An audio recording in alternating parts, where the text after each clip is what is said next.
doon sa gawas. Halin sa Maguindanao. So, yan.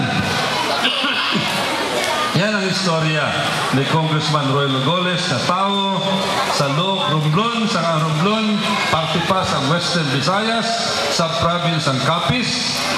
Katulad ng sinabi ni Rico Goles, ang pangalan ko, Roylo, Romblon, Iloilo.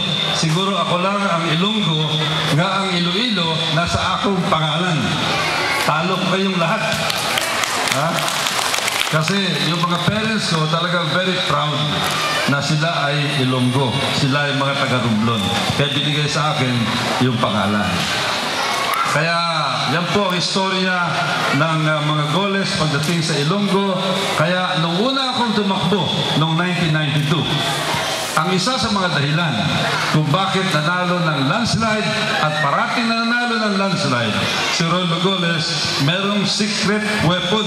May ara akong secret weapon. Ano ang secret weapon ko?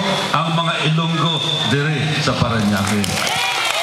Kaya ako nagpapasalamat sa inyong tanan. Dako ang akong utang na loob sa inyong tanan. Kasi tuwing merong eleksyon, tanan kamo nagbulig kay Roy Logoles. Maraming salamat. Kaya si Roy Logoles naman, handa parati nga magbulig sa inyo sa abot sa akong kakayahan. Andyan si Roy Logoles. Kaya nga mamaya, mayara ba kamong, mayara kamong mga raffle, no? Pero wala akong mga sakong maihatag sa inyo, maitao sa inyo, pero may ara akong kunting cash ang parapon. Bahala na kayo maghati-hati. Jutay lang ni, pero halin sa akong kasing-kasing. Bahala ko na ito, Tess.